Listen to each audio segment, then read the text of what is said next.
Coronavirus en Europe. Airbnb en chute libre, le marché locatif fait son grand retour dans les capitales touristiques. Et bonjour, c'est Nicolas de Immobilier Compagnie, je suis super content de te retrouver dans cette émission. Et dans cette émission, on prend la suite de l'émission précédente et on est dans la deuxième partie concernant Airbnb. Et on va donc parler, comme tu l'as compris, maintenant du présent et du Covid. Je vais te partager dans cette émission à la fois de l'expérience personnelle, des retours un petit peu terrain de ce que nous vivons, tant au travers de mes visites et de mes recherches personnelles qu'au travers de ce que je peux entendre et voir du point de vue de l'agence immobilière, ce qui va être hyper intéressant pour toi. J'ai récupéré pas mal d'éléments et de petits reportages qui vont être un petit peu mélangés, remixés, remontés pour étayer et surtout analyser la situation et bien comprendre les enjeux, la réalité du terrain et toi, comment tu vas faire pour te frayer un chemin dans cette jungle.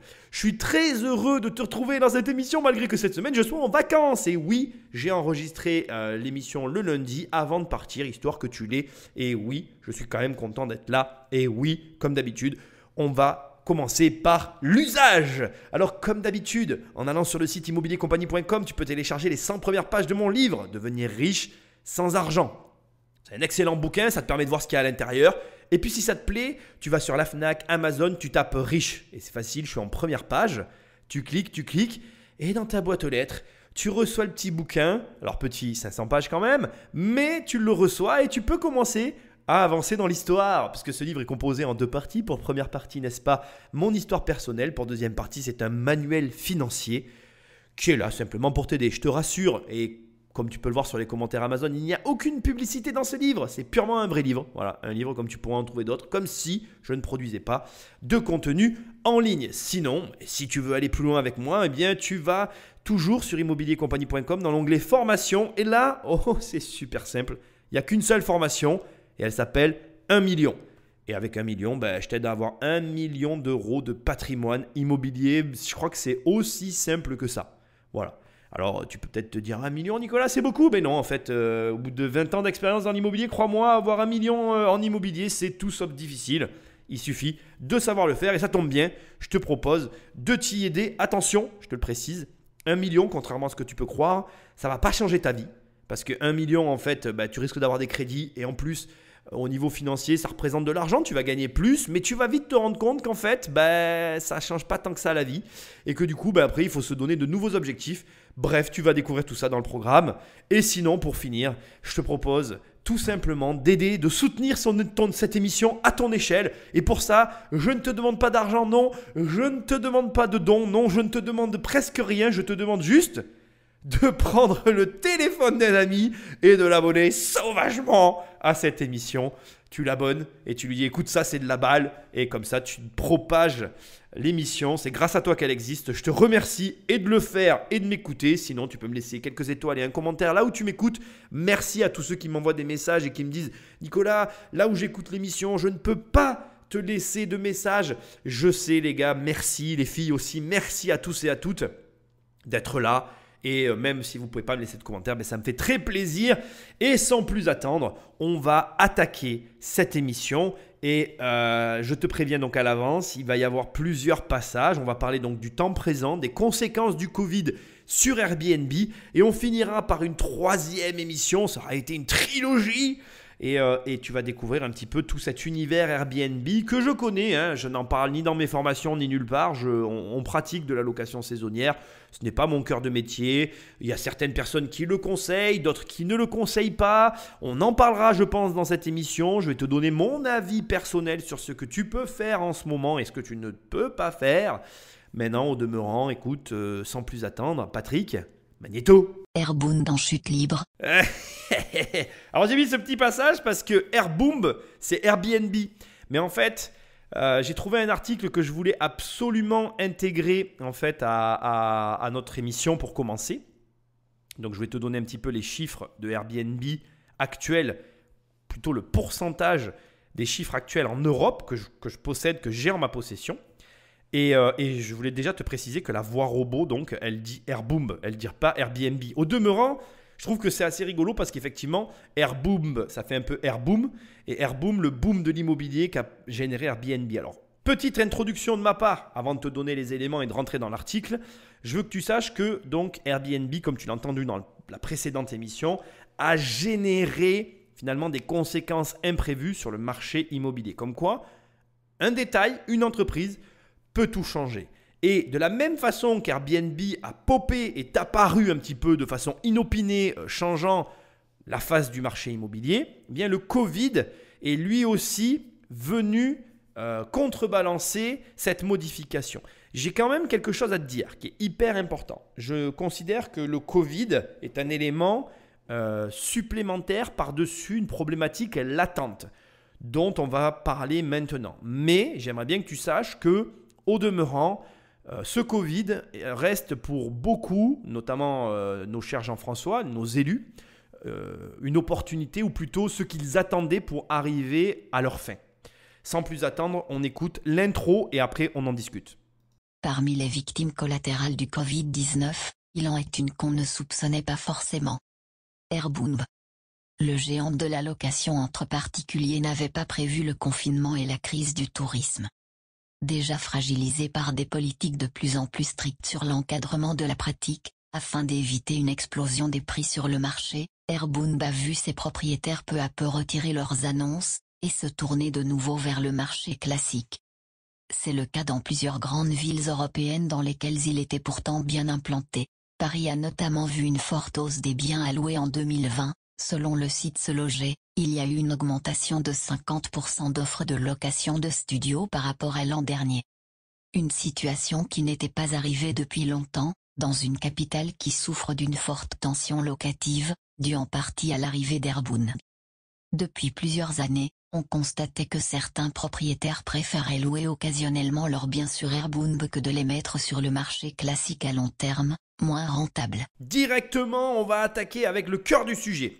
Je vais être franc avec toi, c'est comme ça, je ne l'ai pas fait exprès, mais en fait, le message que je veux te faire passer, dès l'intro, tu vas l'avoir. Donc en clair, l'émission va être quand même intéressante parce que tu vas avoir plein de petits passages et d'analyses, je pense, intéressantes sur la situation, mais je préfère te le dire tout de suite, le gros de l'analyse, il est maintenant, parce qu'en réalité, tout est dit ici et que pour moi, la vraie info, elle va être quasi immédiate dans cette émission. Donc, dès le départ, il y a deux vraiment parties pour moi dans ce que tu viens d'entendre. On va traiter dans un premier cas de ce que moi je vais appeler le mouvement de foule qu'on est en train de vivre et qui n'est pas sans rappeler les programmes neufs. Tu vas comprendre dans un instant de quoi je te parle. Et ensuite, il y a la deuxième partie que moi je vais appeler le mensonge, d'accord ? Le mensonge qui est ce qu'on vient d'entendre à la fin où les propriétaires, pour des raisons de rentabilité, préfèrent Airbnb dans les grandes villes. Ça n'est pas vrai, en tout cas pas toujours. C'est une des raisons, mais tu vas voir qu'il y a un mensonge caché derrière ça. On va commencer par l'opportunité de marché en rapport avec ce que moi j'appelle les programmes neufs et la situation. Donc déjà, on te dit, personne n'avait prévu ça. Airbnb n'avait pas prévu ça. Enfin non, on nous dit plutôt, pardon, n'importe quoi. Airbnb n'avait pas prévu ça. Et moi, je te dis, mais personne n'avait prévu ça. Personne n'avait vu venir ce confinement, les choix qui ont été faits au vu de cette crise, les mauvais comme les bons choix. Il y a eu des bons et des mauvais choix. Je ne suis pas là pour les juger. Mais personne n'avait prévu. Et ni Airbnb ni personne ne pouvait prévoir le Covid en soi. Alors, je tiens à préciser que on s'attendait à une crise financière. Beaucoup de gens s'attendent toujours à une crise financière qui n'a pas eu lieu. Le Covid, il a bon dos. Il fait office d'amortisseur à mes yeux. Et il retarde simplement une échéance qui va, à mon sens, arriver. Mais personne n'avait prévu le Covid, le confinement et ses conséquences. C'est un retournement complet. Et un retournement qui est si fort que Airbnb, le géant qui générait autant d'argent, qui était valorisé à plusieurs milliards, licencie. Alors j'ai bien trouvé une interview du PDG de Airbnb qui explique la situation. Je ne te dis pas que je vais mettre des passages dans cette émission, mais en gros, licenciement général, la stratégie est recentrée sur le cœur de métier du groupe et on est dans l'adaptation plus que dans l'action actuellement chez le géant. Alors, ce qui est intéressant et que je veux tout de suite te dire et qui fait partie des choses qui ont pour moi un sens profond pour toi et qui doivent être pris en compte, on est dans le mouvement de foule. C'est-à-dire qu'aujourd'hui, qu'est-ce qui se passe ? et là je vais commencer tout de suite à te donner des retours du terrain, même nous on le voit, on a de plus en plus d'appartements qui étaient calibrés, adaptés pour le marché Airbnb locatif à la semaine, qui se retrouvent sur le qui retombent dans notre portefeuille de gestion en mode s'il vous plaît, mettez-les en location à l'année. De toute façon, Airbnb, ce n'était pas si rentable que ça. Ça m'amène sur un point hyper intéressant qui est la rentabilité d'Airbnb que personnellement j'ai toujours remis en cause. Je fais partie des premiers et de ceux qui ont toujours remis en cause la rentabilité Airbnb. Alors pourquoi on nous dit ce n'est pas si rentable que ça? Il y a plusieurs facteurs que je vais te donner ici. Je ne vais pas tous te les donner. Je vais t'en donner essentiellement 2 qui sont pour moi, à mes yeux, les principaux. Le premier, c'est la qualité intrinsèque des logements. Donc, la qualité intrinsèque, pourquoi? Parce que intrinsèque, dans mon esprit, c'est par rapport les uns par rapport aux autres. Et on se retrouvait sur un marché où il y avait de plus en plus d'offres avec de moins en moins de personnes qui étaient prêtes à payer. Pourquoi? Parce que il y avait le prix d'acquisition qui avait été modifié. Et ça, c'était aussi une ineptie que j'avais pu voir sur le marché, qui est que certains propriétaires arrivaient à vendre les logements qu'ils exploitaient en Airbnb selon la rentabilité qu'ils obtenaient sur le saisonnier. Et crois-moi, j'ai eu des retours, et ils sont nombreux, de personnes qui ont réussi à vendre selon ces conditions. Et si je suis quelqu'un qui dit toujours que cette histoire de il y en a un qui paye pour l'autre ou quand on prend l'argent quelque part, on le prend forcément à quelqu'un, je n'y crois pas. Enfin, je ne suis pas un grand adepte de ce genre de concept. Là, pour le coup, on est clairement dans un hold-up. C'est-à-dire que pour moi, le vendeur qui a réussi à vendre selon la rentabilité Airbnb, à l'heure actuelle, une fois que le Covid est passé, il a pillé, il a carrément dépouillé son acquéreur. C'est-à-dire que l'acquéreur, pour moi, a cru un petit peu au Père Noël. Tu vois, il a été le pigeon ou le dindon de la farce. Donc oui, dans ces cas-là, on sait d'où vient l'argent, on sait pourquoi certains se sont enrichis au détriment d'autres personnes. Exemple tout bête, en tout cas dans mes groupes et dans mes formations et mes élèves, à tout le monde, je leur ai toujours dit pareil, tu n'achètes qu'un Airbnb, enfin, tu achètes un logement qu'en fonction de la location à l'année. Et si après tu arrives à déplafonner avec ton Airbnb, c'est très bien, mais pour moi en tout cas, ça a toujours été très clair, ça n'a toujours été que du conditionnel, à condition que les éléments étaient réunis pour pouvoir encaisser en saisonnier. La preuve, les conditions ne sont plus réunies, donc l'encaissement n'est plus le même.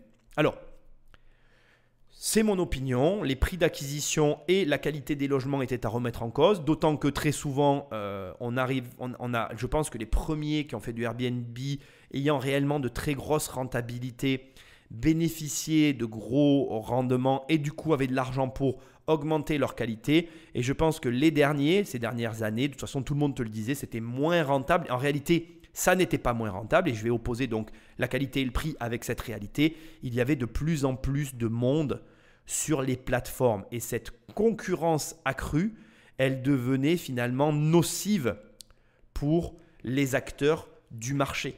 Et donc on se retrouve dans clairement du mouvement de foule. Pourquoi?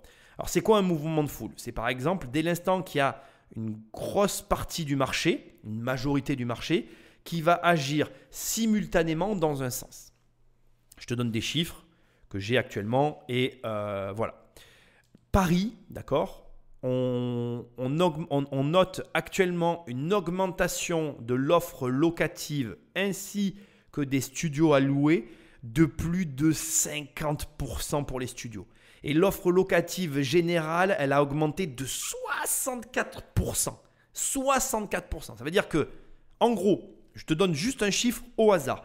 Si l'année dernière, il y avait 100 studios à cette période, au moment où tu écoutes cette émission, il y avait 100 studios, tu allais sur Paris et tu recherchais les studios. Alors, il y en a plus que ça, mais allez, on va mettre 1000 studios, d'accord? On va dire que là, tu es à la même période. Tu cliques, tu regardes Paris, il y a 1000 studios. Un an après, il y a 1500 studios. C'est une augmentation de 50% des studios et de 64% de l'offre locative. Et encore, à mon avis, il n'y a pas tout qui est réellement mesuré. On va prendre une autre ville, Barcelone, plus 40% d'appartements en plus sur le marché, donc 40% en moins sur le marché touristique si tu préfères. 300 logements Airbnb à Lisbonne. Il y a carrément 300 logements qui ont été sélectionnés par la municipalité pour de la sous-location. À Dublin, l'offre de location en mars, elle a augmenté de 64%. D'accord ? Et enfin voilà, une augmentation et plus 45% d'offres de logement à Londres fin mars, pour te donner un petit peu des éléments. Si je continue, bon voilà, une augmentation très nette du marché. Ça veut dire que, je retourne sur ma notion de mouvement de foule, tout le monde est en train de faire la même chose. Tout le monde est en train de retirer ses logements de Airbnb pour les basculer sur la location à l'année. Ce qui veut dire quoi ? C'est très intéressant, c'est là où il y a de l'opportunité de marché. Alors que tout le monde est en train de te parler du Bitcoin, alors que tout le monde est en train de se battre sur des lieux, des positions de marché où il y a effectivement beaucoup d'argent à gagner. On va être tout à fait transparent, toi et moi. Il y a beaucoup plus d'argent à gagner aujourd'hui sur le Bitcoin que dans l'immobilier. Hein. Je préfère te le dire, hein, je vais être franc avec toi. Aujourd'hui, en Bitcoin, c'est facile. Si tu étais rentré au bon moment, on va juste le faire très rapidement parce que j'ai envie de le faire. Imaginons que tu avais 50 000 euros à mettre dans un appartement. Tu rentrais au bon moment dans le Bitcoin, d'accord ? Tu achetais globalement 7 Bitcoins avec tes 50 000 euros, d'accord ? Au moment où je te parle, si tu les revendais, en fait, tes 50 000 euros que tu aurais dû mettre dans un appartement, tu les transformais en 280 000 euros. Je vais être très transparent avec toi. Le Bitcoin, tout le monde en parle parce que la cupidité humaine fait que tout le monde va sur le Bitcoin et tout le monde se retire de l'immobilier. Mais ça signifie quoi ? Un mouvement de foule, ça signifie qu'il y a des places de marché à prendre, des points sur lesquels il y a des orphelins et on a un coup à jouer. Et s'il y a un coup à jouer en ce moment, je te le dis, et je le pense, et Dieu sait que je ne suis pas un grand fan, mais c'est sur le Airbnb. Parce que si tout le monde se barre, ce marché existe bel et bien, il est toujours là, il n'est pas mort, et il y a un coup à jouer. Alors, très clairement, c'est compliqué à dire, parce qu'on va passer maintenant, on va basculer dans la deuxième opposition, qui est celle que je t'ai dit tout à l'heure. Il y a le mouvement de foule, mais il y a aussi le prix d'acquisition. Donc la qualité du logement que tu vas proposer actuellement, si tu es capable de mettre de l'argent dans ton Airbnb et de l'adapter à la demande actuelle, qui je pense se situe essentiellement sur du pro, parce que comme les hôtels sont fermés, très franchement, il y a une carte à jouer, mais énormissime sur le pro, mon opinion. Ça ne reste que mon opinion, pardon, je parle un peu comme ça parfois. Il y a une énorme carte à jouer, mais pour ça, il faut investir de l'argent. Parce que j'avais fait une interview sur le sujet et pour tout te dire, mes grands-parents louaient une maison à des directeurs de banque, donc je connais très très bien ce marché. Je connais en tout cas les caractéristiques demandées par ce type de location. Et crois-moi, aujourd'hui, pour moi, alors peut-être pas sur le marché des directeurs de banque, mais sur le marché en tout cas des professionnels, si tu as de l'argent à investir et que tu es capable d'adapter ton logement à une attente professionnelle, et ça veut dire à tous les niveaux, ça veut dire autant au niveau qualitatif interne, en prestation, en gros, ce que tu vas proposer à l'intérieur du logement qui est légèrement différent de ce que tu proposes à des touristes, que en termes backup, non, c'est pas le terme que je cherche, pardon, back-end, c'est-à-dire facturation et commodité pour l'entreprise à pouvoir accéder au logement, eh bien, si tu arrives à allier ces deux parties et à te positionner sur ce marché maintenant, au moment où tu écoutes cette émission, bah, tu pourras m'écrire parce que tu vas gagner de l'argent, parce que là, les mouvements de foule ne vont pas dans ce sens-là. Le marché est en train de se vider. Et Airbnb va, sur certains aspects, devenir une véritable opportunité pendant quelques années pour ceux qui vont être capables de s'y placer. Je te donne le conseil, libre à toi de le saisir ou pas. Maintenant, on vient sur la deuxième partie qui est aussi complexe, le prix d'acquisition. Si effectivement, tu as mal acheté le logement ou si tu es en sous-location parce qu'il y a eu des grosses vagues sous-locatives d'incitation notamment sur Internet à sous-louer. Et je peux aussi te parler de retours que j'ai actuellement du marché où il y a certaines personnes qui malheureusement avec une multitude, de contrats de sous-location d'un côté et de crédits de logement mal achetés de l'autre se retrouvent complètement à genoux. Eh bien, je vais être très franc avec toi. Là aussi, il y a une énorme opportunité. Sache une chose, quelqu'un qui perd de l'argent est enclin simplement à arrêter l'hémorragie. Et au moment où on parle, il y a des personnes qui sont en détresse. C'est affreux, c'est dégueulasse, mais il fallait écouter les bonnes personnes. Je ne suis pas en train de me jeter des fleurs.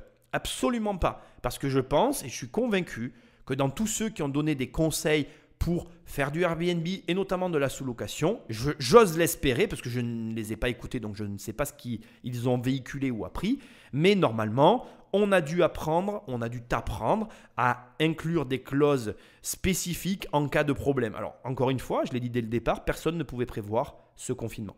Mais si le travail a été bien fait, notamment dans la sous-location, tu as dû pouvoir inclure des clauses de sortie pour rompre le bail. Donc, conseil, si jamais tu m'écoutes et que tu as des contrats de sous-location avec des logements et des particuliers sur lesquels tu exploites du Airbnb et que tu es bloqué et que tu as une hémorragie très forte, eh bien, c'est très simple, il te faut chercher dans ton contrat les clauses de rupture de bail. Si elles ne sont pas inscrites, s'il n'y a pas de quoi rompre le bail, eh bien, il y a plusieurs alternatives qui s'offrent à toi.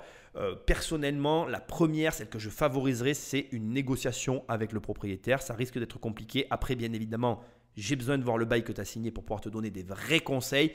Mais le meilleur des conseils dans ces cas-là, c'est d'aller voir le propriétaire et de négocier directement avec lui. Ensuite, si tu m'écoutes et que par contre tu es en phase d'achat et que tu veux profiter du conseil que je viens de te donner, eh bien de la même façon, je passerai personnellement une annonce directement sur le Bon Coin en disant « Achète logement Airbnb, merci de me contacter rapidement ». Carrément, je mettrai une annonce, ciblée sur l'achat de logement Airbnb parce qu'aujourd'hui, je peux te le dire, il y a des personnes qui sont en détresse vis-à-vis de ça et je me proposerai de les sortir de ces difficultés, bien évidemment pas au tarif qu'elles souhaitent que je les aide, mais je les aiderai pour potentiellement faire du Airbnb derrière en réadaptant le logement. Petit détail que je veux quand même te donner à ce stade, on est en phase d'acquisition d'un bien sur lequel la personne faisait justement du Airbnb et je peux t'assurer que même si le logement au premier regard paraît d'une qualité correcte, pour quelqu'un comme moi qui a l'œil, de mon point de vue, il y a tout à refaire en fait. C'est-à-dire que c'est vrai que c'est un degré de standing plus élevé que la moyenne de ce que tu peux trouver sur le marché, mais on est quand même sur un degré qui est, à mon sens, pas suffisamment élevé par rapport à ce que tu peux proposer comme prestation actuellement. Et donc, c'est marrant de voir que actuellement, il y a des personnes qui sont toujours sur le Airbnb et qui, laisse-moi te le dire, ne sont pas au niveau. Parce que tu as encore des annonces sur Airbnb qui sont d'un niveau très élevé et où les personnes ont les moyens de rester. Et tu es en face de ces personnes-là. Bref, il y a un mouvement de foule, de gens qui sortent. Il y a un énorme mouvement de foule. Si tu es capable de nager à contre-courant, tu vas gagner de l'argent. Ok, ça c'était sur la partie programme neuf. Alors pourquoi j'ai appelé ça programme neuf? Parce que c'est exactement ce qui se passe lorsque tu achètes un programme neuf. En gros, dans les programmes neufs, les gens achètent tous en même temps une loi de défiscalisation et ils la vendent tous en même temps quand elle est terminée. Le problème, c'est que les programmes neufs ont une incidence sur le marché lors de leur construction, mais ils ont une incidence sur le marché lors de la mise en vente des logements. C'est facile à comprendre que si tout le monde vend ses logements en même temps, eh bien fatalement, il y a plus de choix sur le marché dans le bâtiment et à logement identique, tu préféreras acheter le moins cher. Et dès l'instant qu'il y en a un qui est moins cher que les autres parce qu'il y en a un qui est capable de perdre un peu plus d'argent que les autres parce qu'il a déjà perdu suffisamment d'argent sur un programme neuf, eh bien celui-là fait baisser les prix de tous les autres. C'est exactement ce qui est en train de se passer sur le marché de Airbnb. Tu as des personnes qui sont plus enclins à baisser que d'autres et celles-ci font baisser le marché parce que quand tu vas avoir visité un appart Airbnb, je te dis une connerie, qui est à 50 000 € alors que tout le monde vend le leur autour à 70 000 €, ben tu vas dire écoutez madame ou monsieur, je viens de visiter le même appartement que vous à 2 rues à 50 000, les prestations sont les mêmes. Est-ce que vous êtes d'accord de vendre au même prix parce que celui-là me plaît un peu plus mais je m'en fiche parce que sinon je vais acheter l'autre? Si la personne elle dit non, mais tu t'en fous en fait, il y a l'autre à côté. Et donc c'est ça qui crée une baisse du marché et une modification de marché. Ok? Donc voilà, c'était la première partie, théorie autour du programme neuf. On va attaquer maintenant la deuxième partie, ce que moi j'appelle le mensonge. Et là, il y a un vrai mensonge, en tout cas concernant la France, où là, la petite voix te dit qu'en gros, les propriétaires préfèrent louer quelques semaines sur Airbnb plutôt que de louer à l'année et que c'est embêtant pour les grandes villes parce qu'il y a des tensions locatives. Alors, c'est un mensonge, à mon sens, notamment en France, parce qu'on a tendance à oublier deux éléments essentiels que j'ai décrits dans la première partie pour l'un et que je vais décrire dans la seconde ici pour l'autre. Le premier, c'est que Airbnb, au-delà du fait qu'il offre une rentabilité plus intéressante, il ne faut pas oublier qu'il offre une simplicité d'accès à la location qui n'est pas aujourd'hui accessible en France autrement que par Airbnb. Aujourd'hui, quand tu fais un contrat de bail avec une personne en France, tu t'arraches les cheveux. C'est une vraie galère. Alors que Airbnb, eh bien Airbnb, c'est très simple. Une application, tu as déjà encaissé l'argent, tu valides et la personne, elle rentre. C'est tellement simple par rapport au marché français, bien qu'à un moment donné, il ne faut pas venir s'étonner que les gens préfèrent Airbnb à la location classique. Ça, il n'y a pas de magie dans l'histoire, quoi. Je veux dire, ça pèse réellement dans la balance. Et ça s'additionne avec un deuxième effet qui se coule, qui lui n'est pas des moindres. Il faut se rappeler qu'en France, quand tu as un locataire indélicat, si ce n'est pas un squatter, c'est une véritable galère pour le faire partir. C'est une véritable galère. Donc en fait, ce que les gens ne te disent pas et qui est un mensonge éhonté, pur et simple, c'est qu'avant Airbnb, il y avait une vacance locative juste énorme en France. C'est-à-dire qu'il y avait des propriétaires en France qui préféraient ne pas louer pour ne pas avoir d'emmerdes plutôt que de louer et avoir les emmerdes qui vont avec. Donc à un moment donné, la responsabilité, tu as les Jean-François qui essayent de nous la mettre sur le dos, l'air de dire « Ah, vous êtes les méchants propriétaires cupides », mais fermez-la. Fermez-la. Vous êtes responsables, vous les Jean-François, et partage cette émission, bordel, pour qu'ils entendent ce qu'on a à dire. Parce que je ne dois pas être le seul à le dire, tu le penses, ce que je suis en train de dire là. Partage l'émission. Ils sont responsables. Mais ils sont responsables de rien, ces mecs. En faisant cette émission, j'ai découvert que la ville de Paris avait un déficit de 7 milliards. Mais comment la ville numéro 1 du tourisme au monde peut être en déficit ? C'est bien qu'à un moment donné, la maire responsable est une idiote. Parce que quand tu as une ville comme ça qui dégage de l'argent à moudre, si tu n'es pas capable de gérer ça, mais vas-y, mais va voir ailleurs si j'y suis pas, quoi. Si je veux dire, là on est purement et simplement dans le constat dramatique de l'incompétence des personnes qui nous dirigent. Et j'ai envie de poser une question. Bon là j'ai un peu digressé totalement sur le fait que la ville avait des dettes, mais quelle est la conséquence pour la mairesse d'avoir des dettes ? On va en parler de Anne Hidalgo tout à l'heure. J'ai un petit passage avec elle, sympatoche. On va voir vraiment l'état d'esprit qu'il y a derrière. En réalité, comme ils ne sont pas capables de gagner du fric, on en arrive à un point qui en devient ridicule. C'est-à-dire que ça les dérange quand d'autres personnes en gagnent plus facilement qu'eux, parce que ça les emmerde de ne pas eux y arriver alors que toi tu y arrives. Mais en plus, c'est inacceptable pour eux de reconnaître publiquement qu'ils ont échoué. Et c'est un échec. Quand tu as des propriétaires... Parce que la vérité c'est que là, en fait, pour moi, il y a une cause à effet qui est quasiment logique, en fait.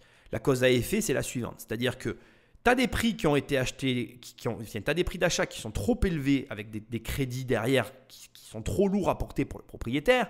Et du coup, fatalement, les biens se retrouvent sur le marché immobilier parce que, en fait, comme les prix sont trop lourds, les propriétaires sont obligés de louer, ils vont louer à l'année, malgré qu'ils n'ont pas envie à cause des politiques et de la politique menée de façon générale en France. Mais d'un autre côté, tu as cette problématique de dire que tu as ce capital qui est bloqué et dont tu ne peux rien faire parce que si jamais tu te retrouves avec un locataire indélicat, eh bien finalement, non seulement tu ne peux plus récupérer ton capital, donc tu es complètement sclérosé, mais en plus, tu prends le risque de récupérer un appartement dans un état de délabrement, enfin j'exagère un peu, mais abîmé ou tu vois, en tout cas, plus dans l'état dans lequel tu l'avais proposé au départ, qui va t'obliger à réinvestir de l'argent. Et donc, cette réalité, en France, elle ne peut pas être ignorée par les propriétaires. Il n'y a aucun propriétaire aujourd'hui qui ne peut ignorer l'échec total des politiques. À un point que, je suis obligé de le dire, on se retrouve avec des propriétaires qui font eux-mêmes la loi, tellement ils n'ont même plus confiance dans l'appareil judiciaire. On marche complètement sur la tête, c'est très français et ça en devient ridicule parce qu'au final, on est là, alors on nous dit oui, comme on vient de le dire, il y a des problèmes du logement, la tension locative des grandes villes, les méchants propriétaires, gna gna gna gna gna gna gna gna. Bref, Sans plus de transition, on va avancer parce que tu as bien compris l'idée de cette dernière partie. Il y a un énorme mensonge autour finalement de la réalité locative française avec une volonté de toujours taper sur les mêmes sans jamais proposer de vraies solutions, avec bien évidemment toujours le même discours en fond qui est de dire « Ah oui, ils gagnent de l'argent sur Airbnb, gna gna gna gna, ils nous prennent nos logements et nous on s'en sort pas ». Mais ils font rien en fait pour régler le problème. Et du coup, tu te retrouves dans des situations comme celle-ci. Alors, au final, je vais quand même conclure cette partie en te disant simplement ceci. Effectivement, il y a un mensonge sur la réalité locative française, mais ça n'empêche qu'il y a aussi une opportunité de marché financière. La France reste un pays pas cher au niveau immobilier. Et ça, c'est un malheur parce qu'au final, ça crée toutes les tensions qu'il peut y avoir derrière. Donc on va continuer maintenant, on va passer un petit peu à l'analyse pour comparer d'une autre ville qui est celle de Londres et ça va te donner un peu une tendance de marché générale. Londres a vu le nombre de ses annonces Airbnb chuter. Selon le site RDNA, il est passé de 85 000 fin 2019 à 62 000 en mars. L'Institut Rightmove notait dans le même temps une augmentation de 45% des locations à long terme, beau d'un an, dans le centre de la capitale. Cela pourrait être une bonne nouvelle pour les nouveaux locataires, avec une augmentation de l'offre qui leur donne généralement plus de force dans les négociations, notait en mars le site Home & Property. À Dublin, ville symbole de la tension immobilière en Europe et réputée très difficile pour se loger, la crise a également eu un effet.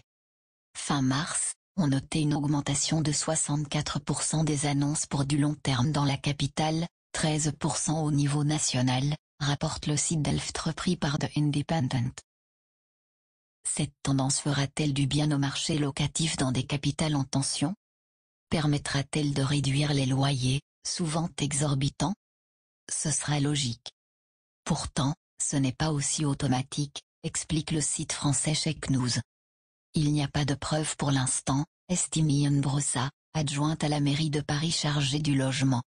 S'il y a augmentation de l'offre et baisse de la demande, la logique voudrait que les prix finissent par baisser. Selon le site Atlantico, il y aurait eu à Paris une baisse de 0,4% des loyers depuis le début de la crise. Mais le site Se Loger indique, lui, que les prix sont restés constants entre mai et août. Face à la crise, Airbnb compte bien répliquer. Le groupe américain a annoncé qu'il lançait une nouvelle offre de location à long terme. Désormais, il sera possible de réserver des séjours de plus de 30 jours. Une manière de tenter de récupérer les propriétaires tentés de quitter la plateforme. Donc encore, à nouveau, on a deux parties. Première partie, la baisse des loyers. Deuxième partie, les réactions et les questions posées par rapport à la suite. Donc sur la baisse des loyers en vue, je l'avais annoncé. En pleine crise du Covid, on m'avait même rionné, j'avais même fait une émission à plusieurs où j'avais dit qu'il était possible qu'il y ait une crise de loyer. Très sincèrement, je l'ai annoncé d'expérience, ça m'était déjà arrivé. La précédente crise de 2008 avait eu comme conséquence une baisse des loyers dans certaines zones. C'était passé quasiment inaperçu. Mais comme à ce moment-là, nous, on avait des logements et j'avais pas mal de logements, je suis monté à pas mal de logements à un moment donné, on l'avait ressenti dans les renouvellements de baux en fait. J'avais vu une baisse des loyers de l'ordre de, on était passé, les plus marquants pour moi, la baisse la plus significative, fais voir un peu à combien elle est. Je crois qu'elle était de 10%. J'étais passé sur des loyers que j'arrivais à monter à 620, 630, fais voir. Ah, si je fais 15%, ouais c'est ça, j'étais descendu à 500, j'ai une baisse de 15% à peu près des loyers que j'avais noté suite à la crise de 2008 sur des logements que nous possédions. Donc ça, c'est prévisible, c'est prédictible, mais c'est intéressant de voir que les différentes capitales, pour l'instant, ne notent pas réellement d'impact fort, ou en tout cas notable, sur le montant des loyers. Il parle de 0,4%. Alors pourquoi? Je peux quand même répondre à cette question. Essentiellement parce que l'immobilier a une inertie qui est très grosse. Donc ça veut dire que cette baisse qui s'amorce que maintenant, donc un an après le premier confinement, elle va pour moi réellement être ressentie que encore dans 1 ou 2 ans peut-être. Il faut comprendre que, encore plus en France qu'en Angleterre ou ailleurs, il faut comprendre que la France, avec son système administratif très lourd, a une inertie d'au moins 2 ans. Ce qui veut dire que les conséquences de la crise, tu vas les avoir que dans 1 an ou 2. Ce qui veut dire que après les prochaines présidentielles, ça va faire très mal, mais très très mal. C'est pas pour tout de suite en fait, parce que là pour l'instant, déjà on n'est pas sorti du truc. Donc si tu veux, comme tu es un petit peu enfermé dans la boucle, tu es toujours en semi-confinement avec des horaires restrictifs, etc. Tu n'apprécies pas la réalité de la chose. Bon, ça c'est le premier point. Deuxièmement, il y a cette inertie qui est implacable, parce que c'est comme ça. Notre pays est fait comme ça. Donc, 2 ans pour qu'on puisse en voir les vraies répercussions. Par contre, je suis assez d'accord. Je pense qu'effectivement, il va y avoir une répercussion. Je ne la connais pas encore. Mais s'il y a une augmentation de l'offre et donc du choix, ben, il y a forcément une baisse des prix. Et ça va forcément arriver. On ressort d'un système qui avait été modifié par Airbnb, puisque c'était un nouvel acteur. Ça avait fait comme Uber. C'est-à-dire que Uber, contrairement à ce que les gens vous disent, on dit souvent Uber a pris l'argent des taxis. C'est faux. Il a pris l'argent de personne. Uber, c'est quelque chose qui s'est ajouté et qui a tendance même à augmenter la taille de marché, donc à créer plus d'opportunités. Ben là, c'est pareil. En fait, Airbnb ne disparaîtra jamais. Airbnb, c'est un nouveau marché qui s'est ouvert, donc il a créé quelque chose de nouveau. Donc forcément, il a pris des agents de marché qui étaient avant sur le marché classique et il les a déplacés vers ce nouveau marché, appauvrissant le marché initial, qui était déjà pauvre. Par exemple, à Paris, on avait déjà des problèmes de logement, on a encore plus de problèmes de logement parce qu'il y a ce marché de Airbnb qui est venu se générer.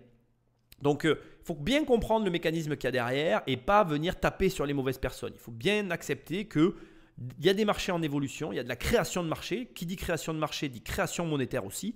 Et donc, tout ça, c'est très compliqué pour les politiques parce que, en plus, le vrai problème des politiques avec Airbnb, on va en parler comme d'habitude, c'est qu'ils n'arrivent pas à prendre de l'argent. Donc ça, c'est un autre problème, mais c'est ce qui crée des tensions surtout. Mais la vérité, c'est ça. Donc, dans la logique, effectivement, il devrait y avoir une baisse des loyers, mais comme c'est compliqué à évaluer, parce que, bien évidemment, comme toujours, ces études ne te donnent pas toute la réalité, on te dit que, d'un côté, on est passé de 85 000 logements sur Airbnb à 62 000 logements, et on te dit, de l'autre côté, il y a 45% d'augmentation de logements en plus à Londres, en location.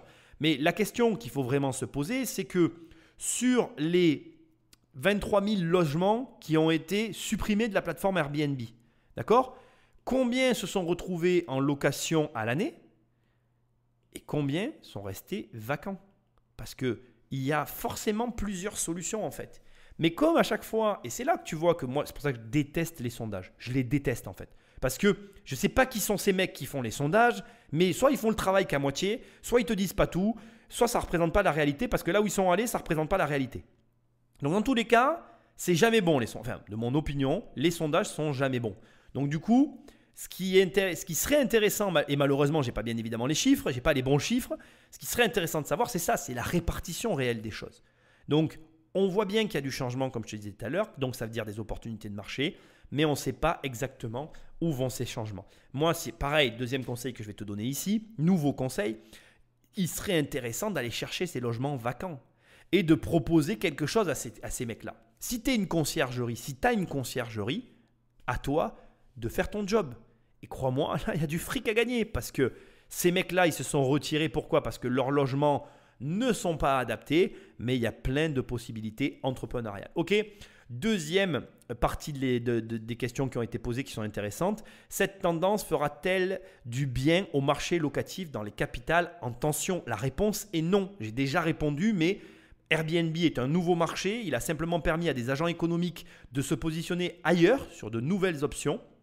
Point à la ligne. Permettra-t-elle de réduire les loyers souvent exorbitants ? Mais non, parce que c'est le même problème. Mais tu vas voir que, et c'est ce que je veux te dire, il y a un nouveau phénomène qui est en train de se produire et que l'on voit au travers de la vente, c'est que en fait, les villes sont en train de se vider. Et d'ailleurs, dans mon livre sur les crises que tu vas bientôt avoir dans les mains, j'avais pris l'exemple de la peste noire et je te tease un peu parce que je ne m'étais pas trompé, mon bouquin a été bien écrit. C'est ce qui s'est passé. Durant la peste noire, les grandes villes ont été vidées. On s'est retrouvé avec une exode rurale. Et on est sur un deuxième phénomène complètement inattendu. La France et les pays du monde découvrent le télétravail. Ça existe depuis 1996, je te dis ça comme ça. Mais du coup, ça aussi, ça va avoir des conséquences sur le marché immobilier. Ça va transformer les choses. Moi, aujourd'hui, je fais plein de rendez-vous en visio. J'économise de l'argent, du temps, de l'essence. Enfin, voilà, on y gagne tous en fait. Et on se rend compte qu'en visio, on aurait pu déjà avant faire plein de choses.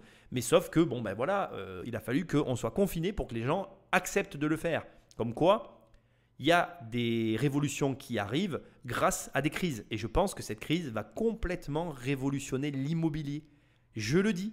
Pourquoi ? Parce que par exemple, je pense à une chose que personne ne te parle, mais on va réellement voir une émergence et une différence entre les villages qui sont raccordés à la fibre, et là il y a un vrai enjeu, des villages qui ne le sont pas.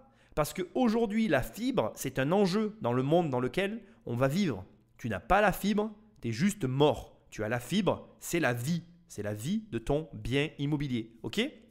Donc, très très intéressant de voir toutes ces évolutions que nous pouvons anticiper et sur lesquelles on peut tirer profit. Tu peux tirer profit, ce qui veut dire que toi aujourd'hui, si tu as un logement qui est un logement de vacances un peu éloigné, si tu arrives à le raccorder à la fibre, tu le raccordes au marché actuel et aux tendances de marché actuel. Tu as des gens qui sont en train de s'adapter pour pouvoir travailler de chez eux pour ne plus jamais revivre le premier confinement qu'ils ont vécu, c'est-à-dire se retrouver à genoux et finalement sans aucune source de revenus.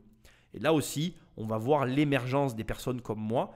Je pense que quelqu'un comme moi a carrément une carte à jouer puisque moi je suis capable aujourd'hui de t'apprendre à multiplier tes sources de revenus et à ne pas avoir de problème. Moi, je vais être très franc avec toi, ce confinement, cette crise, elle n'a pas eu d'impact du tout sur aucun de mes business. Aucun.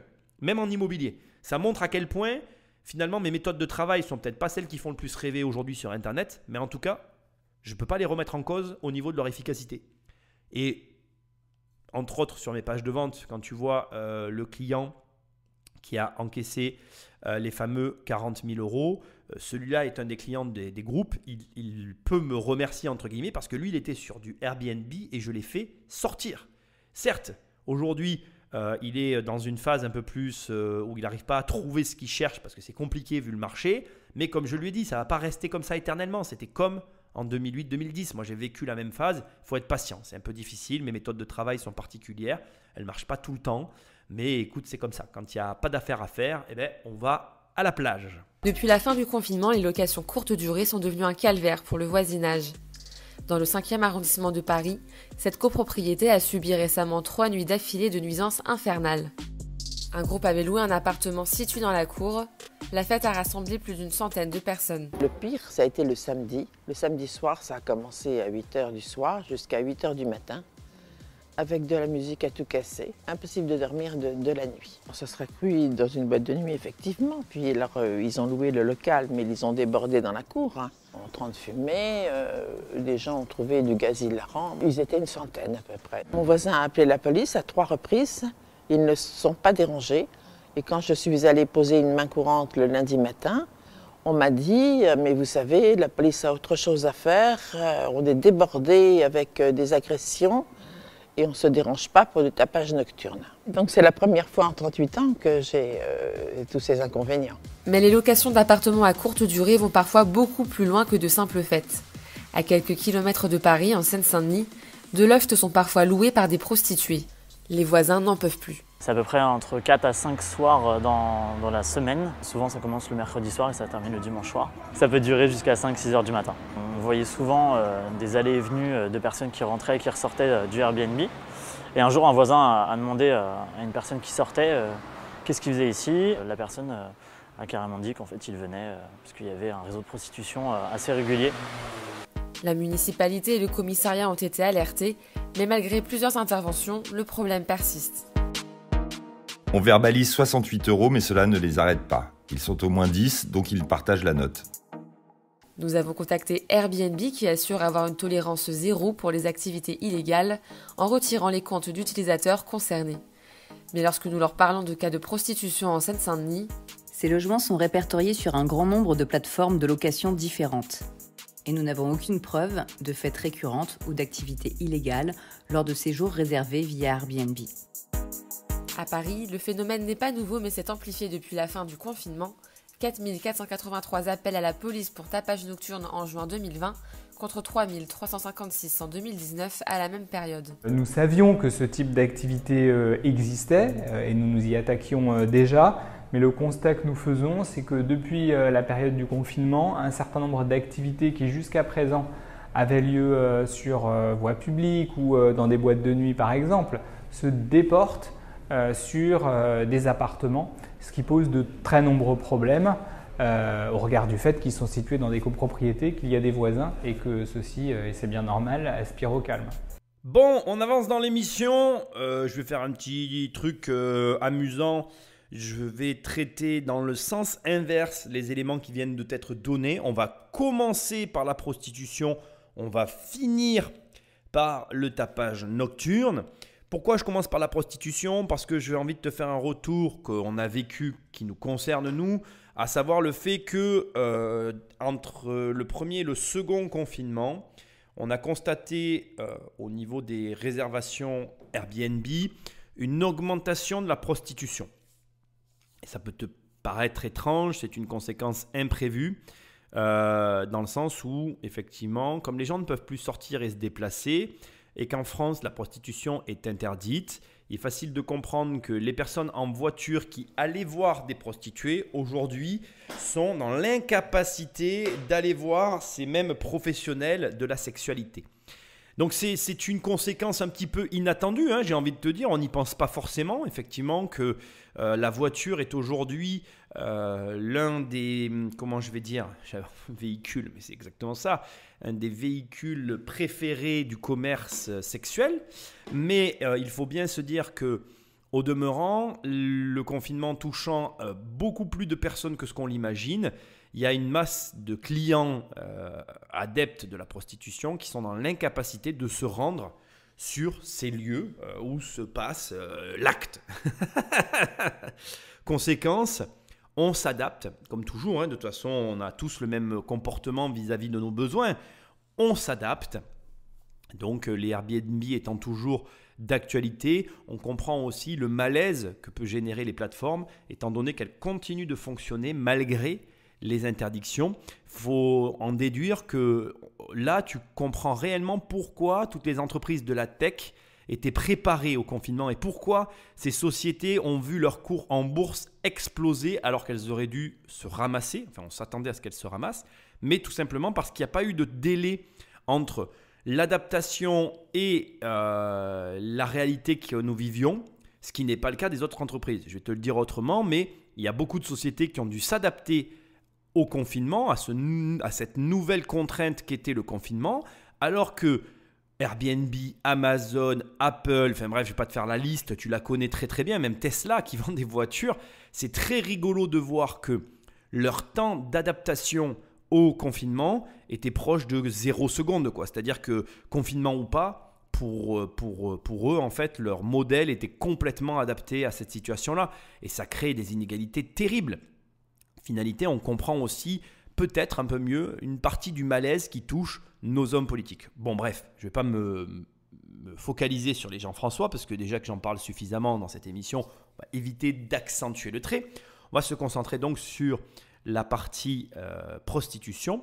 Sur cette partie-là, il faut comprendre que de façon usuelle, dès que tu faisais du Airbnb, tu étais confronté à la prostitution. C'est quasiment, comment je vais dire, presque inévitable, que tu le veuilles ou non, ça fait partie du jeu, tu seras tôt ou tard confronté à la prostitution si tu fais du Airbnb.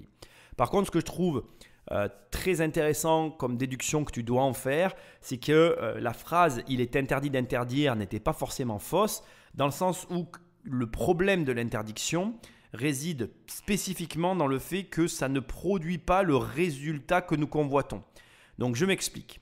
En réalité, il faut déjà bien comprendre que ton postulat de départ vis-à-vis de tout problème, et ça va être intéressant pour toi en tant qu'entrepreneur, investisseur et peu importe ta situation, même en conseil de vie, ton postulat de départ conditionne le résultat que tu vas obtenir. Donc je te donne un exemple tout simple. Par exemple, si tu dis je veux éradiquer la prostitution, ton résultat sera différent que si tu dis « je voudrais limiter la prostitution ». C'est très proche finalement comme réflexion et pourtant ça produit deux résultats diamétralement opposés. Je m'explique.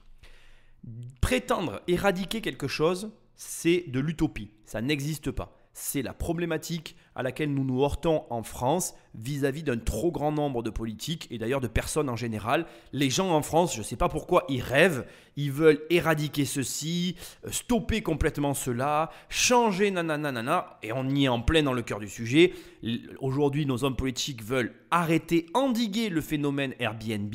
C'est la mauvaise posture à adopter comme avec la prostitution. Pourquoi ?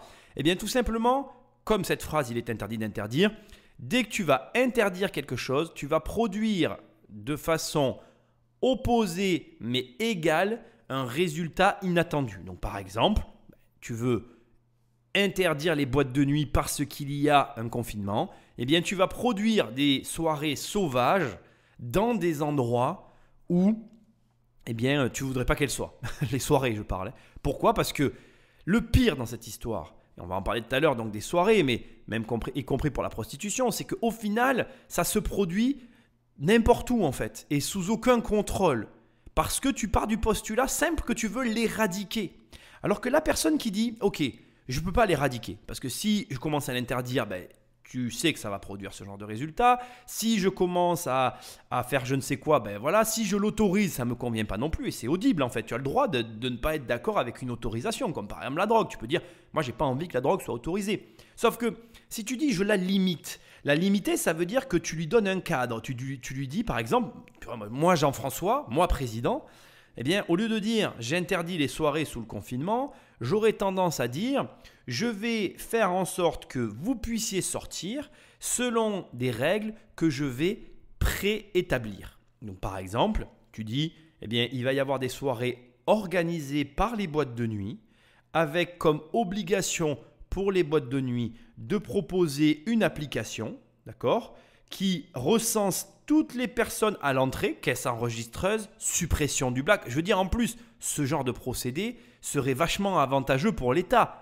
Et je suis pas, je sors pas de Polytech pour te sortir un truc pareil, mais on pourrait très bien imaginer une caisse enregistreuse qui oblige les gens physiquement à s'enregistrer avec une pièce d'identité, donc recensement de la population, tous les trucs que certains n'aiment pas, tu vois. Mais pour ceux qui veulent faire des soirées, voilà. Et test à l'entrée. Parce que là, en plus, si tu fais le test à l'entrée, tu sais que la population qui est rentrée, elle a été testée à un moment donné. Tu as un échantillon de gens très précis à un moment donné que tu peux suivre sur plusieurs soirées pour voir l'évolution en interne de la maladie. Limite, il faudrait organiser des soirées. Ça serait peut-être la bonne solution. Et ça te montre quoi ? Ça te montre qu'en te disant simplement je vais limiter, en cherchant pas l'interdiction, mais au contraire en canalisant ceux qui veulent le faire et en tirant parti, tu vas pouvoir réussir à tirer ton épingle du jeu et à transformer une situation négative en situation positive. Et s'ils avaient le même comportement avec Airbnb, moi je pense que ça pourrait amener des résultats différents. Mais bon, malheureusement, l'intelligence a des limites. C'est pas comme la connerie qui, elle, est infinie, n'est-ce pas ? Alors, continuons. On continue parce que sinon, on va y passer des heures. On en vient du coup au sujet qui nous intéresse, le tapage nocturne. Alors là, on est en plein dans le débat que je viens d'initier à l'instant, à savoir que du coup, de la même façon qu'avec la prostitution, le tapage nocturne, etc., tu devrais pouvoir canaliser ce genre de choses en proposant des solutions. Et bien comme ils interdisent purement et simplement, ils génèrent de nouveaux problèmes. Ceci étant, il y a un problème sous-jacent au tapage nocturne qui n'est jamais évoqué par aucune des personnes et je pourrais te faire même limite une émission sur le sujet. C'est que quand on te parle, je ne sais pas si tu as fait attention, il y a une analyse qui est à mener, on te parle de 100 personnes dans un appartement. D'accord ? Je ne sais pas si tu réalises, mais en France, on a une moyenne de 80 kilos. D'accord ? 80 kilos, c'est la moyenne nationale des Français. Bon, je n'ai pas besoin de te faire la multiplication. Un appartement, un logement avec 100 personnes à l'intérieur, c'est 8000 kilos dans le logement. Et laisse-moi te dire une chose à laquelle personne, mais alors personne ne fait référence. Et c'est très grave, moi j'en reviens pas. Mais 8000 kilos dans un appartement, Ce n'est absolument pas prévu.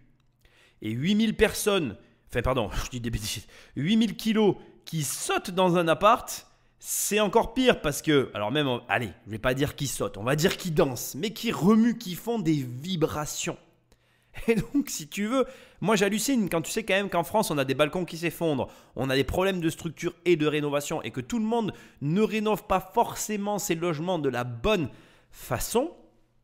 Comment je devrais te dire ça, hein? Je ne sais pas trop, mais je pense que tu comprends que au-delà du fait qu'il y ait 100 personnes dans un logement, qu'il y ait du tapage nocturne de 20h à 8h, que la police n'est pas venue, on va en parler dans un instant, que les boîtes sont fermées et que c'est pour ça que ça arrive, il y a un vrai problème sur les 100 personnes dans le logement. Et crois-moi, je pèse mes mots, je suis certain que la plupart des gens n'y pensent pas, mais si dans quelques temps il y a un accident d'un plancher qui s'effondre, premièrement je serais très triste parce que je n'ai pas du tout envie d'être l'oracle de ce genre de problème, et deuxièmement, laisse-moi te dire que là encore, on est dans quelque chose qui devrait faire réfléchir nos dirigeants. Parce qu'au lieu d'interdire bêtement et de laisser arriver ce genre de choses qui pourraient entraîner des conséquences dramatiques. Parce que là, si tu as un plancher qui s'effondre sur des personnes en face alors qu'il y a 8000 personnes qui sautent, 8000 personnes décidément, 100 personnes qui sautent, qui dansent, peu importe ce qu'elles font, crois-moi, il va y avoir des morts. Il va y avoir des morts, c'est téléphoné. Ok ? Donc on n'y pense pas, mais on voit là vraiment que Airbnb génère plus de problèmes que quoi que ce soit d'autre au final. Parce que comme en fait les politiques ne savent déjà pas gérer de façon générale, mais qu'en plus ils ne savent pas gérer Airbnb, eh bien ils entraînent, ils provoquent des conséquences encore pires que le point initial de départ. Et au lieu de lutter, moi c'est ce que je voudrais que tu gardes en tête, et ça doit être valable. Alors là, je m'adresse au Jean-François quand je dis ça, mais moi je m'adresse aussi à toi.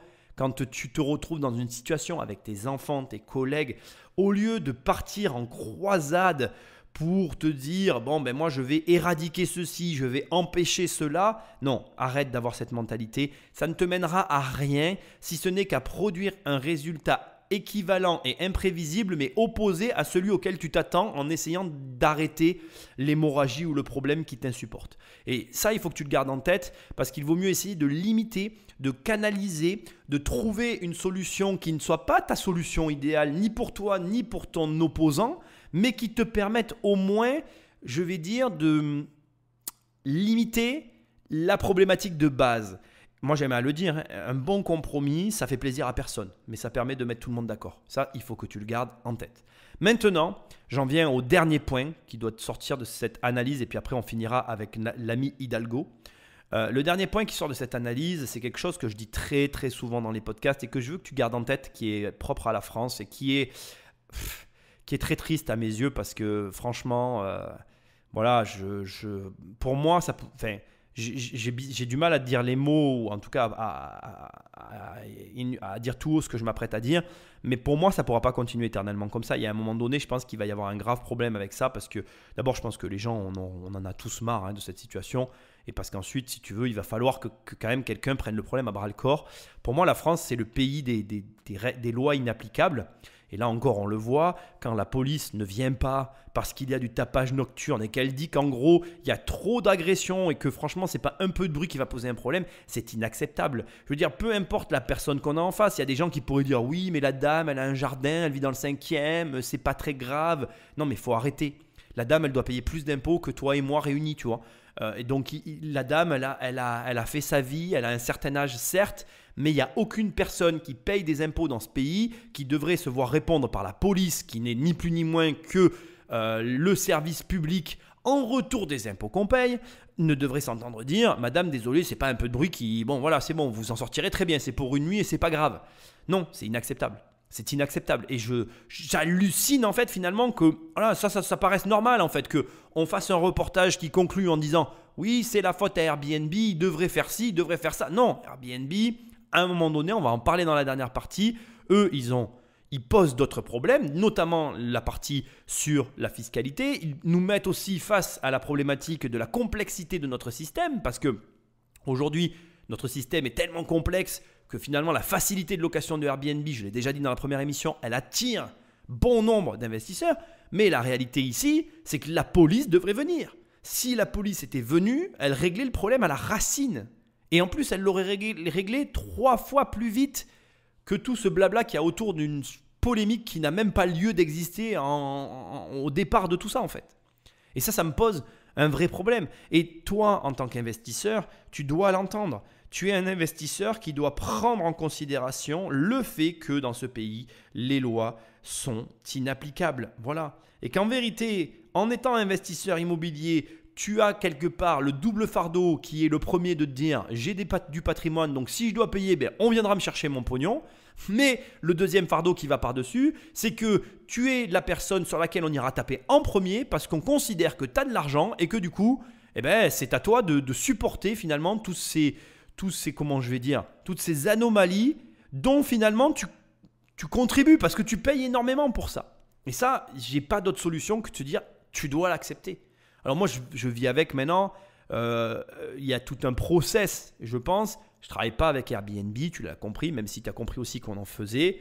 Je ne suis pas contre, je ne suis pas pour. Je pense que ça doit faire partie de ton patrimoine comme une diversification, comme quelque chose qui te permet de te dire « je ne suis pas que dans le logement à l'année, je ne suis pas que dans les commerces, je ne suis pas que dans les garages, je ne suis pas que dans X domaine dans lequel tu te trouves, mais il faut rester lucide, ça reste quelque chose de très particulier et qu'il faut être capable de gérer. Moi, personnellement, le Airbnb, ça entraînait déjà avant et ça continue d'entraîner autant de problèmes au final que ce que tu peux avoir dans la location à l'année pour un résultat au global en termes de revenus que je trouve pas forcément plus intéressant qu'à l'année au vu du temps que ça demande et de l'attention que tu dois y porter. Mon attention, pour moi, en tout cas en ce qui me concerne, elle n'est pas sur mes logements. Pour de plus en plus de raisons, puisque la délégation de logement à l'année est beaucoup plus simple que la délégation de ce type de logement. Au final, je voudrais aussi souligner un dernier point qui a été dit qui m'a beaucoup fait rigoler. Quand on parle d'amende et qu'on te dit, nous on met une amende de 68 €, mais il se la divise par 10, ça fait 6,80 € par personne. Là, tu te rends bien compte de toute l'ampleur du problème et de la situation rocambolesque dans laquelle on se trouve. Enfin, l'adjoint à la mairie de Paris qui parle pour conclure, qui finalement nous fait un espèce de petit rapport ou état de la situation en nous disant sur Airbnb finalement vous avez tout ce qui se passe sur la chaussée, dans la rue ou dans les boîtes de nuit qui se déportent dans les Airbnb. Bon, il propose quoi ? Rien. Et tout ça, ça fait qu'au final, c'est ce que j'essaie de te dire. En tant qu'investisseur, tu dois avoir cette vision et tu dois bien comprendre que de toute façon, tout ce qu'on est en train de vivre là, ça reste une parenthèse liée au Covid, liée au confinement, liée à la situation exceptionnelle. Et cette parenthèse, elle va se refermer dès l'instant que la situation va redevenir à la normale. Ce qui veut dire que je reste sur ce que je t'ai dit dès le départ de l'émission, qui, comme je te l'ai dit, était le cœur. Tu dois garder en tête le fait que là, au moment où on parle, il y a une opportunité de marché à plusieurs niveaux sur les Airbnb, justement du fait qu'il se passe tout ça. Il est en train de se produire une chose hyper intéressante, c'est qu'il y a une espèce de phénomène inversé qui s'est produit autour d'Airbnb. En gros, les gens sont un peu refoulés, rebootés, ils ont un peu peur de tout ce qui est en train de se passer. Et il va se passer la même chose, le marché va se réduire. Et un marché qui se réduit, ça ne laisse plus que quelques acteurs qui se partagent la même taille du gâteau, donc les parts sont plus grosses. Et ceux qui vont réussir à rester et à traverser cette parenthèse, cette crise, ceux-là, pendant une période donnée, alors là encore, il faut que tu notes bien ce que je suis en train de te dire, il va y avoir une période durant laquelle tu vas gagner beaucoup plus que n'importe qui d'autre qui aura eu le courage de rester jusque-là. Et après, bien évidemment, cette remontée rebaissera pour revenir au niveau auquel elle était. Ça se stabilisera. Pour moi, en tout cas, Airbnb, malgré tous les efforts qui peuvent être faits de gauche et de droite, c'est un acteur sur lequel on peut compter et qui va rester. La preuve en est, c'est que s'il traverse le Covid, crois-moi, il ne sera pas arrêté par je ne sais quel autre phénomène politique. Parce que de toute façon, l'ampleur que va prendre la société aura comme conséquence aussi, et c'est logique, le fait qu'elle va générer de plus en plus d'argent, que les politiques vont trouver un axe. Et au fur et à mesure, tu verras que la société va finir par faire partie du paysage immobilier. Bon, on parle un petit peu de politique, on parle un peu d'argent, il est temps de finir avec l'amie, la grande, la seule, maître Marie-Jean-Françoise Hidalgo. Et le tourisme dans tout ça. Paris, c'est la deuxième ville la plus visitée au monde. Plus de 50 millions de visiteurs et 21 milliards de recettes en 2019.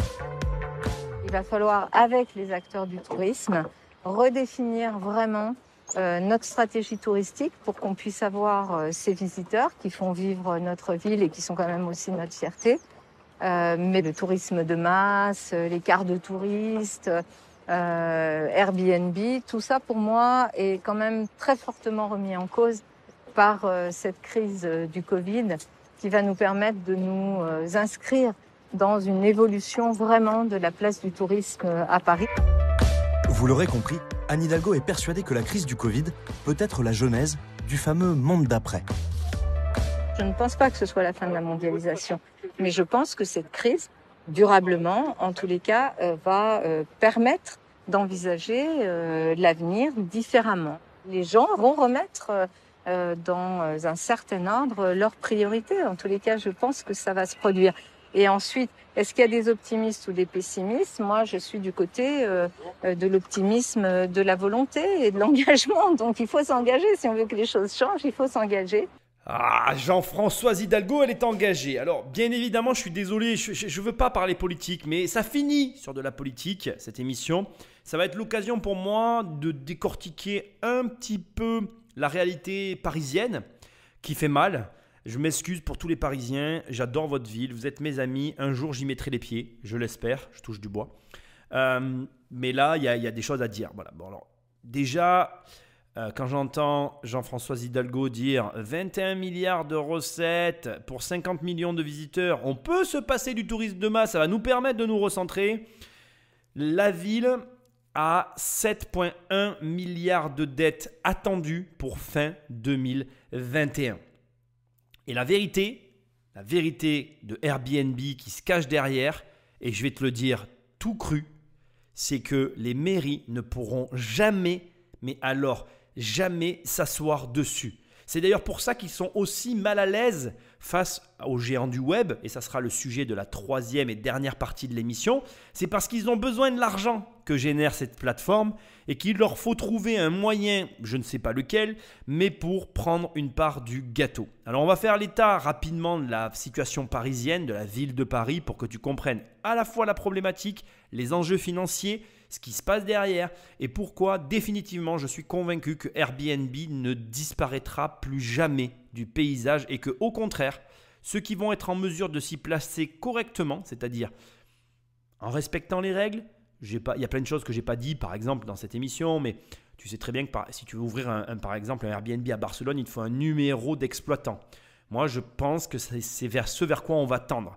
Il va y avoir une restriction juridique autour des Airbnb pour permettre aux mairies de ponctionner directement, comme sur des hôtels, en fonction d'un cadre. Je m'attends même à ce qu'il y ait un jour, je ne vais pas me faire le prophète de quelque chose, mais un statut spécifique pour leur permettre vraiment de suivre ce genre de logement et de pouvoir avoir leur part du gâteau parce que tu vas le voir, ils ont besoin d'avoir leur part du gâteau. Donc revenons à Paris, 7,1 milliards de dettes pour fin 2021. Il faut comprendre la situation parisienne.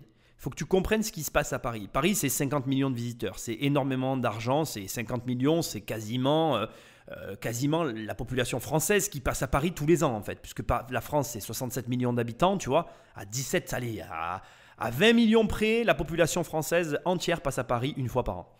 L'équivalent en population étrangère. Tu as compris ce que je voulais dire. Sauf que qu'est-ce qui se passe avec le Covid? Un exemple. Les droits de terrasse. Tu sais que les bars, les tenanciers de bars ou les restaurateurs, pour avoir une terrasse devant chez eux, ils payent une patence, ils payent un droit de terrasse.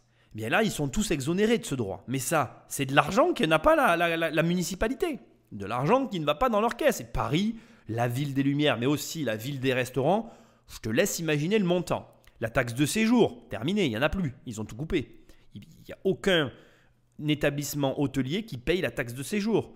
La taxe d'habitation, bon, je ne te fais pas un dessin, elle est en passe d'être supprimée, partiellement, parce qu'il y a une partie de la population qui va la payer, une autre qui ne la payera pas. Et parmi les autres problématiques qui se posent, c'est toute la TVA, tout l'argent qui va circuler au travers de la ville. Alors ça, c'est plutôt les impôts généraux, mais tout ce qui est autour de la ville de Paris qui ne rentre plus dans les caisses de façon générale, ça représente une somme financière énorme. Il faut que tu saches que JF Hidalgo, elle projetait donc d'augmenter la taxe de séjour, d'augmenter la taxe d'habitation, d'augmenter les frais de notaire pour la ville de Paris pour aller chercher de l'argent pour essayer de compenser sa dette abyssale qu'elle est en train de générer au travers de ses investissements pour la ville de Paris. Investissements qui deviennent colossaux et qui sont pointés du doigt depuis 2016-2017, date à laquelle elle a eu recours à un petit subterfuge comptable, d'accord, que je vais t'expliquer très rapidement, et qui se traduit par la capitalisation des loyers qui sont dus à la ville de Paris par les bailleurs sociaux. Donc en 2016-2017, il faut que tu saches que déjà la ville de Paris était pointée du doigt par rapport à sa dette, qui était assez conséquente, n'est-ce pas? Et Anne Hidalgo a donc eu recours à ce subterfuge comptable qui a été autorisé par un décret du 27 novembre 2015 qui lui a permis tout simplement, je te fais très simple, c'est de la vulgarisation ce que je suis en train de faire, mais en gros elle est allée voir les bailleurs sociaux et elle leur a demandé de payer d'avance pour les 10 prochaines années le total des loyers. Donc il y a deux choses à savoir, c'est que premièrement, tu dépouilles ta société, ton organisation, ta ville de revenus futurs, parce que du coup tu prends les 10 prochaines années de loyer, tu les encaisses, et puis si tu les dépenses, tu les as plus, ce qu'elle a dû faire, puisqu'on parle de 2016-2017, n'est-ce pas? Et deuxième problématique, c'est que généralement quand tu arrives à faire ça, tu perds forcément quelque chose en contrepartie, ça se négocie. C'est-à-dire que dans la logique, un paiement d'avance, un paiement au comptant est toujours moins onéreux qu'un paiement étalé. C'est de la logique financière basique, connue, humaine et pour ainsi dire prédictible. Au demeurant, il y a un dernier point que je dois te dire. Au passage, elle a négocié à peu près 220 000 logements sociaux à Paris. Comment dire? Alors, elle a négocié, c'est-à-dire qu'elle a demandé à ce que les bailleurs sociaux développe 220 000 logements sociaux à Paris. C'est-à-dire qu'il va y avoir la construction de 220 000 logements alors depuis 2016-2017. Donc entre-temps, les constructions ont dû commencer. Mais ces logements sont prévus pour les années à venir. Pourquoi? Parce que pour elle, ça lui fait gagner doublement. C'est-à-dire que ces nouveaux logements vont générer de nouvelles taxes qui vont lui permettre de financer son déficit. Et parallèlement, elle va pouvoir compenser au travers de la construction de ces logements, finalement, l'argent qu'elle a encaissé tout de suite. Alors pourquoi je te parle de tout ça maintenant dans cette émission de Airbnb du temps du Covid? Parce que justement, il faut que tu comprennes les enjeux qui se cachent derrière tout ça.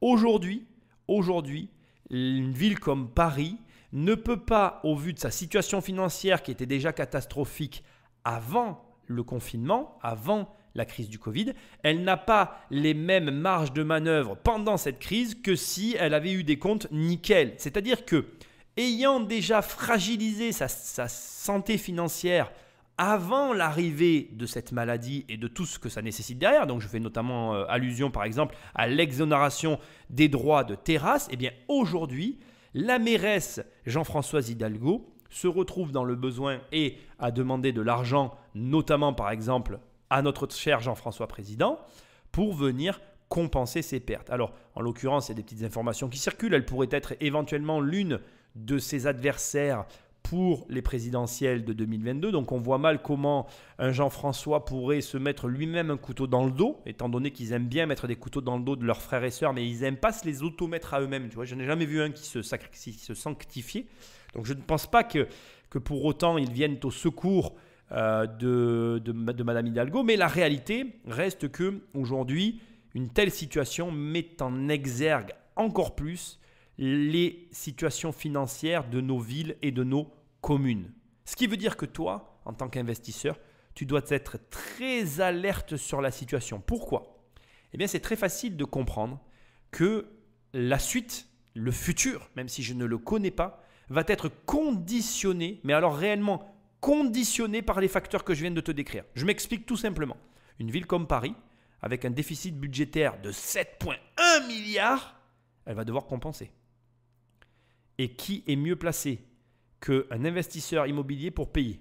Parce que je vais te donner la meilleure image que je puisse te donner au travers de l'immobilier, c'est que l'immobilier présente plein d'avantages. Mais alors, je pourrais t'en citer des flopés. Mais il y a un inconvénient sur lequel je ne peux rien faire. Parce que personne ne peut rien faire. C'est que je n'ai encore jamais vu personne prendre sa maison sur son dos et changer d'endroit avec sa baraque. Ta maison, elle est immobile. Immobile, immobilier. Donc aujourd'hui, plus que jamais, cette émission, elle doit te mettre un élément en tête qui est lancinant, latent derrière les 2 premiers épisodes que tu auras écoutés religieusement. La politique fait la pluie et le beau temps de manière financière sur tes investissements. Et si tu ne veux pas trop perdre après t'être fait tondu, il faut que tu sois vigilant sur la ville où tu décides de placer tes fonds. L'argent que tu vas mettre doit aller dans une ville qui n'est pas dans la situation parisienne. Et ça m'arrache de le dire, je suis un grand fan de Paris et c'est sincère. C'est une ville dans laquelle je veux investir. Et malgré tout ce que je suis en train de voir, je veux investir. Pourtant, je suis complètement conscient que d'une façon ou d'une autre, il va y avoir des taxes qui vont arriver sur de nouvelles taxes, alors que nous sommes déjà le pays le plus taxé du monde. Mais des situations comme celle-ci, avec 7,1 milliards de dettes, ne sont pas viables. Et je sais qu'il y a des personnes qui sont en train de se dire « Mais Nicolas, ils vont l'effacer ». Mais il faut que tu comprennes que tout est interconnecté avec l'argent. Et que cette dette, on est déjà en train de la payer en fait. Et le mal est déjà fait. Le mal est déjà fait. Et si il est déjà fait à l'échelle d'une ville comme Paris, il est aussi fait à l'échelle de notre pays avec la dette que nous avons contractée.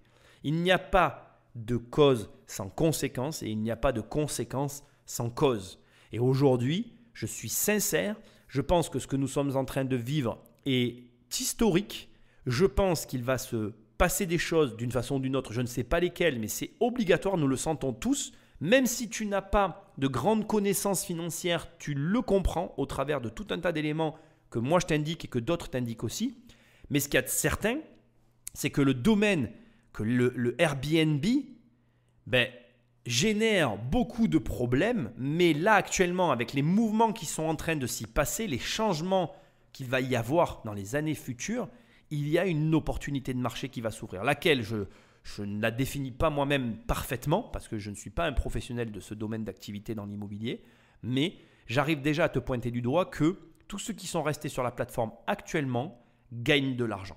Donc si tu es en mesure de pouvoir rester sur cette plateforme, même au moment où je parle, même avec les difficultés actuelles que nous connaissons tous, reste-y parce que l'argent va arriver d'une façon ou d'une autre.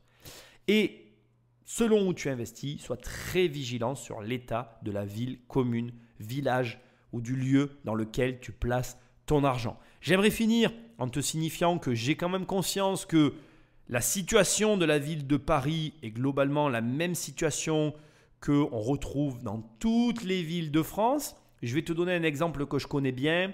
Fin des années 90, la ville de Nîmes était une des villes les plus endettées de France. On était pointé du doigt comme étant une des communes les plus endettées en France. Pourtant, quelques années après, aujourd'hui, la barre a été redressée et ça a changé. Alors, on est toujours endetté, je ne vais pas faire genre la ville de Nîmes est plus endettée, mais ça s'est modifié.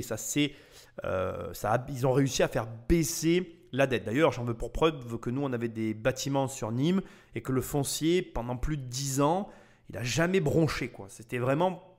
Bon, le foncier était élevé quand même à Nîmes, mais c'était pas désagréable du coup de te dire il y a zéro augmentation. J'ai même eu une baisse de 20 € une fois, mais bon voilà, ou 2 fois. 2-3 fois j'ai eu des baisses. C'était pas énorme, mais ça fait plaisir. Tu te dis bon au moins ça va vers du mieux. Par contre, effectivement, il y a plusieurs classements. Je te laisserai chercher sur Internet. Moi, j'en ai choisi un qui est sur le Journal du Net où effectivement Paris rentre en 6e position comme l'une des villes les plus endettées de France.